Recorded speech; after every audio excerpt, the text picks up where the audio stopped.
going on, you guys? It's your boy, the American F1 fan, Eric Ringo here, and to finish off the season, we are going to be talking about the team rankings. My opinion for team rankings for the 2022 season. Now, we all know where the points finishes were from top to bottom, but I felt it was necessary to rank each one of the teams from 1 to 10, just kind of giving you my opinions on why I feel like each team deserves to be in the spot that I'm going to rank them in. So let's get on into this. Let me know in the comment section down below if you guys agree, disagree. Let me know what you guys think in the comment section down below as we go through these rankings. So starting off with number 10, I think it's obvious to most people. It's going to be the Williams team. Williams just unfortunately had one driver on this team. Nicholas Latifi just was not doing enough all throughout the season. Alexander Albon really, dragged the Williams team, to places it probably shouldn't have been. And, it's a testament to how great of a driver Alexander Albon is. Now going into 2023 with Logan Sargent in the second position, with Alexander Albon, it's going to be really interesting to see the American and see what he can do at Williams. But I think everybody knew it was time going into the season that Latifi needed to move on. And unfortunately, they really dragged Williams down and really all the way down into the final spot. Now moving on to the 9th position, I'm not going to lie, this team was such a disappointment this year with the lineup that they had. They kept the lineup the same from last season. Moving into this year, the team was expected for great things. I mean, with returning Pierre Gasly and having Yuki Tsunoda have a second year under his belt, it was really shocking to see that Scuderia AlphaTauri was so far down. And yes, they finished 9th in the point standings, but Pierre Gasly took a huge step back. And remember, we were always hearing these rumors that, Gasly was being, fitted for that second-seated Red Bull again. And this season, as the season progressed, those rumors went away. And you could tell that I think Red Bull and Pierre Gasly were both kind of they were done with each other. And I don't think Pierre sabotaged the season, but you could tell he wanted to move on from Red Bull, and he was just tired of all the political BS that he would have to go through Red Bull. I think he was just ready to get out of AlphaTauri, and you could kind of see it as the season went on. Yuki was still pretty decent at times, but I think he's still got a lot left to learn, and, bringing in Nick DeVries in 2023 should be really good for AlphaTauri to, at least return back to the midfield fight. So then moving on to number 7, my number 7 is Aston Martin. My number 8 is Aston Martin. So looking throughout the season, Sebastian Vettel had some really good finishes all throughout the season. Lance Stroll was, like I said in the driver's ranking video, I think that Lance Stroll was getting, a lot of benefits, from his daddy owning Aston Martin. And you could kind of tell with some of the strategies they were running, some of the, leaving Sebastian Vettel to basically rot in Abu Dhabi and, not pitting him till late and then, expecting him to try to fight back through the field. It was just, you could tell Aston Martin has still had its issues throughout the season. Now, granted, Sebastian Vettel has had some results here and there, but, nothing like we saw last season, like when we went to Hungary and, before Sebastian Vettel had gotten disqualified, he finished second there. We didn't see that surprise, top 3, it didn't materialize for Aston Martin this year. And, going into next season, Fernando Alonso, I think, is going to be, as much as, Aston Martin thinks that Fernando Alonso is going to be the one to, kind of bring the team back up into a midfield fight and, potentially push for that fourth, fifth, fight that we typically see between McLaren and, Renault, now Alpine.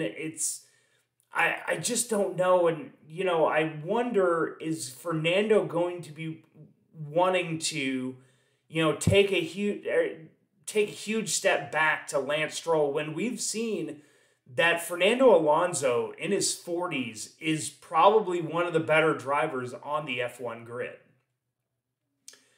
So now moving to number 7, my number 7, I cannot say enough good things about what Haas has done this season. Even with the fact that Mick has not necessarily carried his weight with the team, to go through what they did in the offseason, and have to basically find a second driver for the team with literally 2 weeks before the first race in Bahrain. They were able to talk Kevin Magnussen to get to come back to Haas and to finish in what I think it was 5th or 6th place in Bahrain.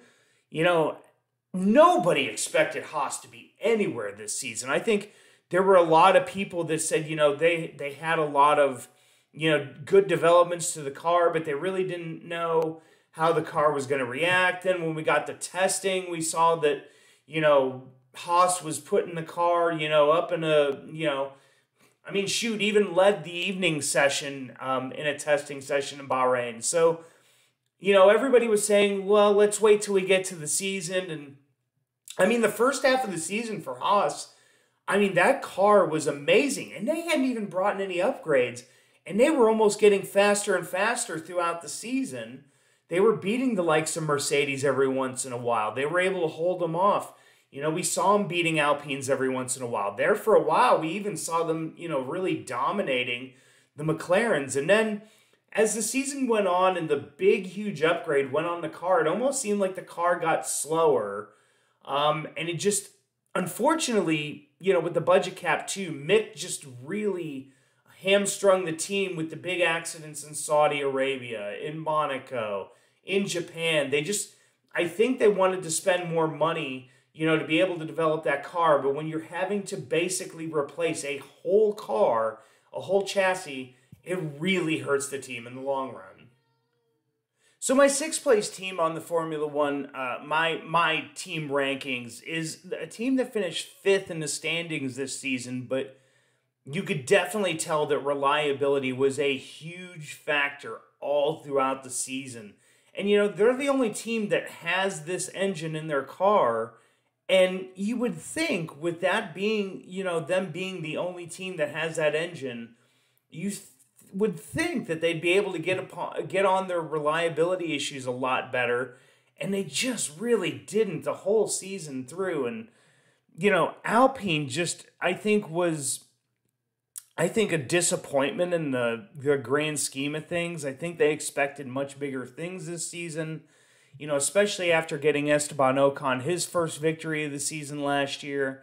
With Fernando and, him getting older, but still looking the Fernando of old, really being able to put him in good positions to finish high, in Canada, putting it basically on pole position, and to watch that the cars just kind of fell off all throughout the season.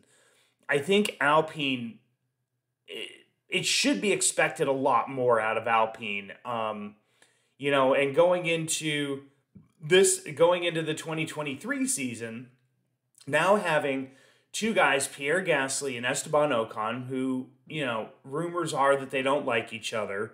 I don't know why, don't care, but, to have a driver of Pierre's talents, and then to pair that with Esteban Ocon, who we've seen has the talent to be in Formula One, and was able to do the things that he did this season, they need to be pushing top 4 this season. They need to be even potentially pushing top 3 potentially, because there's going to, obviously the engines have froze. There's no more, making the engines more powerful. Now it's going to be worrying about the reliability issues. And so now this offseason, Alpine's going to have a really good chance to, fix the reliability issues that really hampered them this season. And I really kind of expect some good things out of Alpine going into the 2023 season.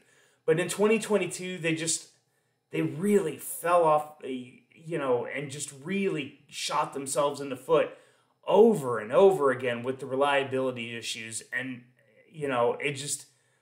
that's why I've got them as my number 6 team. So then moving on to number 5, this is the team that, again, was like Haas, who was a, back marker team, was really, kind of pushing for, the top or the bottom, 6 of the grid, and to make the amount of, to make the changes that they did. They brought in Valtteri Bottas. They brought in Guan Yu Zhou, who a lot of people thought was just a pay driver that they were bringing in, just kind of filling the spot, until the end of this year, and they were going to then bring in Theo Pourchaire. Guan Yu Zhou did an amazing job in that Alfa Romeo. Certainly showed it at the beginning of the season. Reliability issues struck him a lot more, I think, in the early going, more than it did Valtteri. And then I think then you started to see that then the reliability issues started hitting Valtteri about midway point to like the later end of the season. And it really hurt Alfa Romeo in the long run. But I think, compared to where a lot of people, had them, set at, Alfa Romeo, blew away everybody's expectations of what that team could do. And, them finishing 6th in the point standings this year, I think bodes extremely well, going into 2023. If they can continue the building of a really good car, a really good package, and pairing that with a Ferrari engine that's probably tops in Formula One, Alfa Romeo is another one of those teams that could really push for a top 4, top 5 finish, in the Constructors' Championship for 2023. But, in 2022, Alfa Romeo did an amazing job this year. And, had it not been for the other 4 teams, I could have seen them in top 4. So moving on to number 4, this is a team that, when we left Bahrain after the first race of the season, I think a lot of us were like, holy crap, this team has fallen so far in just one season from, going again from a top 4 team to literally finishing almost dead last.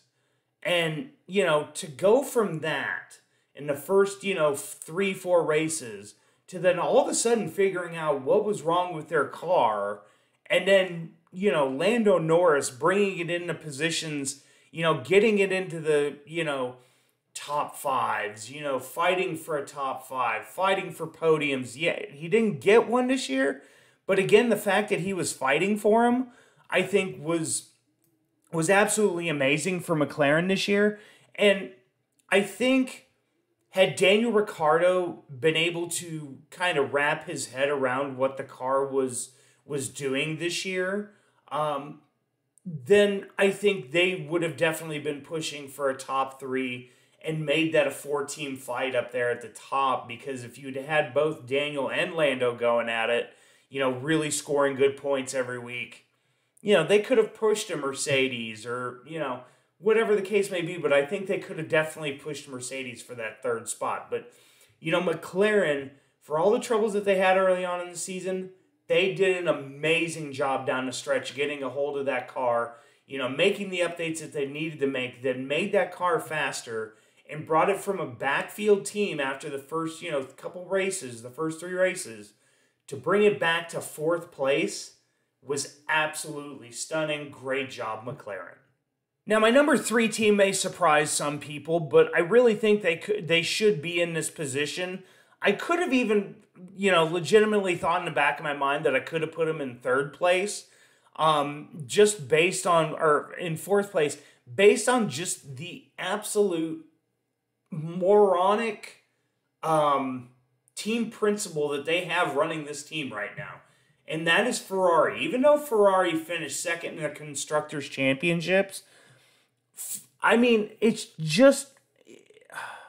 is mind-boggling to me how Ferrari has gone into this offseason with all the strategy screw-ups that they've had all throughout the season, that you would want to keep a guy around on the team that has had just these gigantic mess-ups that really, I mean, they didn't cost Charles the championship. I just think Red Bull and Max Verstappen was just heads and shoulders above everybody else.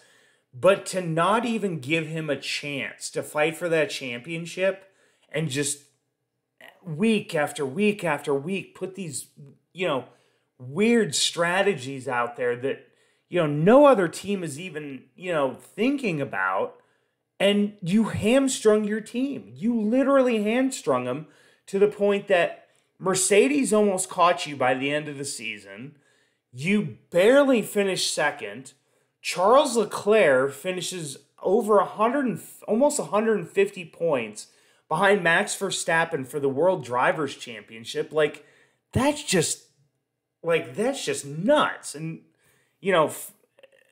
I'm hoping that Ferrari will find somebody else to be their team principal in 2023, but I just don't know, because it just seems like Ferrari hates a lot of change up at the top when it comes to who's running the team. And so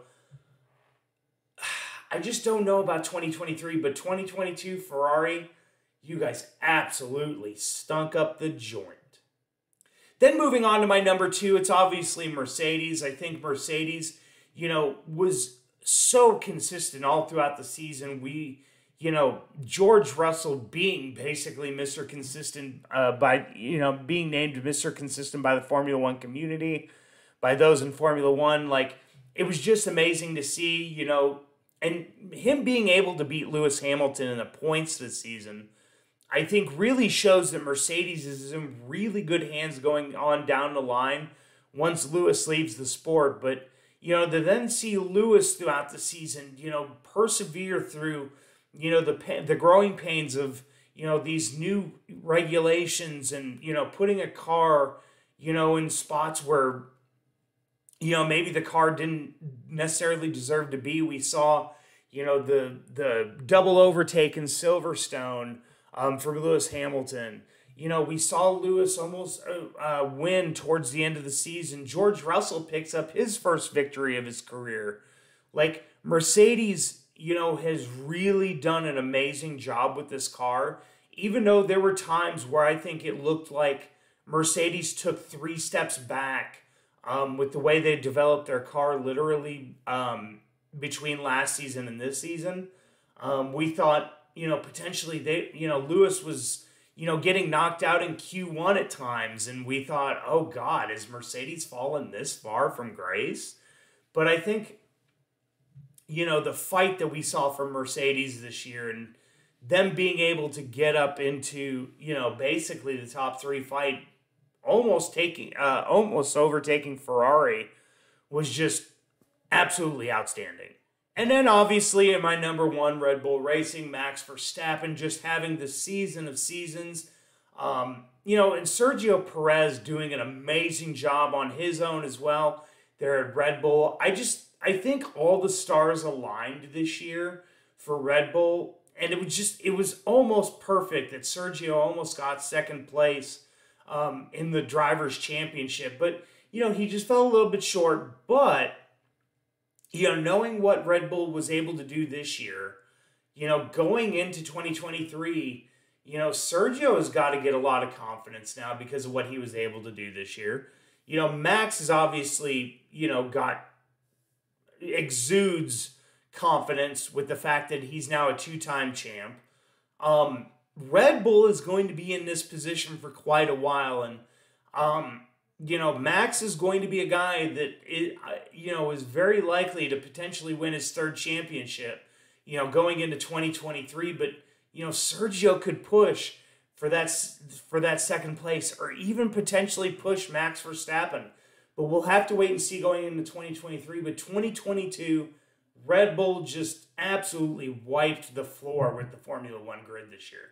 But guys, let me know what you guys think in the comment section down below. What you guys thought of my rankings here. Obviously, read through them one last time. You got Williams at 10, AlphaTauri at 9, Aston Martin at 8, Haas Formula One team at 7, Alpine at 6, Alfa Romeo at 5, McLaren at 4, Ferrari 3, Mercedes 2, and then Red Bull 1. Guys, let me know what you guys think in the comments section down below. As always, guys, slap a like on these videos for more Formula One content and to be able to push this video out to all the Formula One fans in the community. So, guys, please slap a like on that for me if you guys can. And also, guys, subscribe if you guys are new to my channel for more daily and weekly Formula One content. We've got more Formula One content on the ways. We've only got a couple months before we get to testing. So, guys, subscribe to my channel as we get ourselves through this off season, get ourselves into testing and get ourselves into the 2023 season. Subscribe now. So, guys, thank you so much for watching this video. And, guys, for the American F1 fan, I'm Eric Ringel, signing off.